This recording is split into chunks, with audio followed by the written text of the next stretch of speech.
আসসালামু আলাইকুম। এবার ইসরায়েলি সেনাদের লাশের সারি রাফায়, যুদ্ধ ছড়িয়ে পড়ছে বিভিন্ন রাস্তায়। নেতানিয়াহুকে গ্রেফতার করবে জার্মানি, ইয়েমেনে ভূপাতিত যুক্তরাষ্ট্রের রিপার ড্রোন। গাজা যুদ্ধ চলবে আরও 7 মাস ঘোষণা ইসরায়েলের, পশ্চিম তীরে তাণ্ডব সন্ত্রাসী ইসরায়েলিদের। যুক্তরাষ্ট্রের বিধ্বস্ত F-35 ফাইটার জেট। বিডিভিউজ ইনফোটেনমেন্টে স্বাগত জানাচ্ছি আমি তাসনিম হোসাইন। আজ জানাবো প্রতিরক্ষা সংক্রান্ত গুরুত্বপূর্ণ কিছু খবর। এবার ইসরায়েলি সেনাদের লাশের শহরে পরিণত হয়েছে গাজার রাফা। খান ইউনিস, জাবালিয়ার পর এবার রাফার রাস্তায় ছড়িয়ে পড়েছে তীব্র যুদ্ধ। বুধবার ইসরায়েল আর্মির বিরুদ্ধে তীব্র যুদ্ধে লিপ্ত হয় হামাস, আল কুদস, আল আকসা মার্টার ব্রিগেড সহ ফিলিস্তিনের সমস্ত সশস্ত্র প্রতিরোধ যোদ্ধারা। রক্তক্ষয়ী যুদ্ধ ছড়িয়ে পড়ে রাফার বিভিন্ন এলাকার রাস্তায় রাস্তায়। প্রতিটি সংঘর্ষে নিহত হয়েছে ইসরায়েলি সেনা, ধ্বংস হয়েছে ইসরায়েলের ভারী অনেক আর্টিলারি সিস্টেম। ইসরায়েল আর্মি বুধবার স্বীকার করেছে রাফায় মঙ্গলবার নিহত হয়েছে তাদের 3 সেনা। তবে হামাস সহ বিভিন্ন প্রতিরোধ যোদ্ধাদের বিবৃতি অনুসারে মঙ্গল ও বুধবার রাফায় নিহত হয়েছে অর্ধ শতাধিক ইসরায়েলি সেনা। খান ইউনিস ও জাবালিয়ার মতো সেনা মৃত্যু আর ট্যাঙ্ক ধ্বংস এড়াতে ইসরায়েল এবার রাফায় মোতায়েন করেছে মানুষবিহীন বিভিন্ন আর্মার্ড ভেহিকেল। রাফায় চলাচলরত আনম্যান আর্মার্ড ভেহিকেলের ছবি ও ভিডিও ছড়িয়ে পড়েছে বিভিন্ন মাধ্যমে। রাফার বিভিন্ন এলাকায় ইসরায়েল আর্মির সাথে কাসাম ব্রিগেডের তীব্র যুদ্ধের খবর আসলেও উভয় পক্ষের ক্ষয়ক্ষতির নির্দিষ্ট কোনো তথ্য প্রকাশ করেনি কোনো পক্ষ। বুধবার ইসরায়েল আর্মির দাবি করেছে গাজা মিশর যোগাযোগকারী গুরুত্বপূর্ণ ফিলাডেলফি করিডোর দখলে নিয়েছে তারা।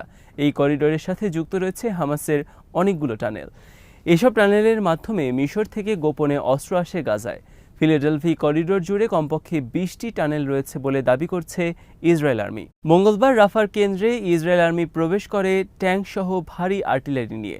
রাফার বিভিন্ন ঘনবসতি এলাকায় আর্টিলারি হামলার সাথে চলছে বিমান ও ড্রোন হামলা। বুধবারও সন্ত্রাসী ইসরায়েলের নির্বিচার হামলায় রাফায় নিহত হয়েছে অর্ধ শতাধিক বেসামরিক ফিলিস্তিনি। ইসরায়েল আর্মি ও সন্ত্রাসী সেটলাররা মিলে বুধবারও তাণ্ডবলীলা চালিয়েছে গোটা পশ্চিম তীর জুড়ে। পশ্চিম তীরের Ramallah, Nablus, Tulkarem, Bethlehem, Tubas, Beit Ummar সহ বিভিন্ন এলাকায় ইসরায়েল আর্মি ও সেটলাররা মিলে ফিলিস্তিনিদের ঘরে ঘরে প্রবেশ করে তল্লাশি, গ্রেফতার ও ধ্বংসলীলা চালিয়েছে বলে খবর দিয়েছে আল জাজিরা সহ বিভিন্ন গণমাধ্যম। এ সময় বিভিন্ন এলাকায় প্রতিরোধের সম্মুখীন হলে ইসরায়েল আর্মি গুলি বর্ষণ করে আর্মার্ড ভেহিকেল থেকে। এদিকে অবৈধ রাষ্ট্র ইসরায়েলের জাতীয় নিরাপত্তা উপদেষ্টা জাচি হানিগবি বলেছেন, গাজায় যুদ্ধ চলবে আরও কমপক্ষে 7 মাস। হামাস এবং ইসলামিক জিহাদ সহ অন্যান্য সশস্ত্র গোষ্ঠীকে সম্পূর্ণরূপে নির্মূল করতে তাদের এই সময় লাগবে বলে ইসরায়েলি গণমাধ্যমকে দেওয়া সাক্ষাৎকারে এই কথা বলেন তিনি। এদিকে রাফায় অভিযানে নির্বিচারে ফিলিস্তিনিদের হত্যার পরও মঙ্গলবার হোয়াইট হাউস থেকে বলা হয়েছে ইসরায়েল রাফায় রেড লাইন অতিক্রম করেনি। এ বিষয়ে অনেকের প্রশ্ন তুলেছেন, বাইডেনের রেড লাইন আসলে কোথায়?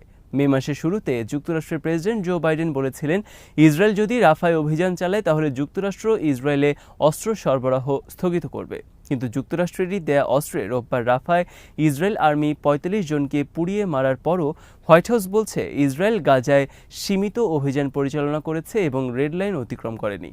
এই অবস্থায় অনেক যুদ্ধবিরোধী কর্মী সামাজিক যোগাযোগ মাধ্যমে বাইডেনের এই রেড লাইন আর হুঁশিয়ারিকে নিছক ভুয়া আর ভণ্ডামি হিসেবে আখ্যায়িত করেছেন।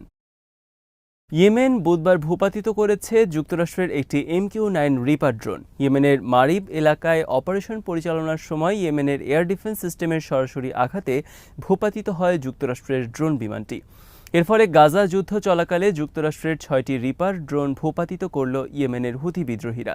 একটি রিপার ড্রোনের দাম কমপক্ষে $30 মিলিয়ন। এদিকে মঙ্গলবার লোহিত সাগর ও ভূমধ্যসাগরে কমপক্ষে 6টি জাহাজে মিসাইল হামলার দায় স্বীকার করেছে ইয়েমেনের হুথি আর্মি। হুথি মুখপাত্র ব্রিগেডিয়ার জেনারেল ইয়াহিয়া সারি বুধবার এক বিবৃতিতে বলেন, তারা এই হামলা পরিচালনা করেছেন। আক্রান্ত লাক্স জাহাজের পরিচালনাকারী সংস্থার পক্ষ থেকে বুধবার এক বিবৃতিতে জানিয়েছে 5টি ব্যালিস্টিক মিসাইল আঘাত করেছে তাদের জাহাজে, তবে জাহাজটি এখনও অক্ষত রয়েছে। এর আগে যুক্তরাষ্ট্র বলেছিল 3টি মিসাইল আঘাত করেছে লাক্স জাহাজটিকে এবং রয়টার্সের খবরে বলা হয় জাহাজটি সাগরে তলিয়ে যাচ্ছে। জার্মানি বলেছে, জাতিসংঘ আদালত যদি নেতানিয়াহুর বিরুদ্ধে গ্রেফতারি পরোয়ানা জারি করে তাহলে তারা গ্রেফতার করবে তাকে। এর আগে নরওয়ের পক্ষ থেকেও দেওয়া হয়েছে একই ঘোষণা। জার্মানি ইসরায়েলের জোরালো সমর্থক, কিন্তু বুধবার তাদের এই প্রকাশ্য ঘোষণায় বিস্মিত হয়েছেন অনেক বিশ্লেষক। জার্মানিতে নিযুক্ত ইসরায়েলি রাষ্ট্রদূত মঙ্গলবার এক এক্স বার্তায় জার্মানির প্রতি সরাসরি অনুরোধ করেন জাতিসংঘ আদালতের রুলিং সম্পূর্ণরূপে অগ্রাহ্য করার জন্য। এর প্রসঙ্গে বুধবার জার্মান চ্যান্সেলর ওলাফ শোলজের মুখপাত্র স্টিফেন হাবেস্ট্রেতের কাছে জার্মানির অবস্থান জানতে চান সাংবাদিকরা। তারা তাকে সরাসরি প্রশ্ন করেন, জাতিসংঘ আদালত নেতানিয়াহুর বিরুদ্ধে গ্রেফতারি পরোয়ানা জারি করলে জার্মান সরকার তা বাস্তবায়ন করবে কিনা। স্টিফেন কোনো দেরি না করে তাৎক্ষণিকভাবে বলেন, অবশ্যই আমরা এটি করব, কারণ আমরা আইনের প্রতি শ্রদ্ধাশীল।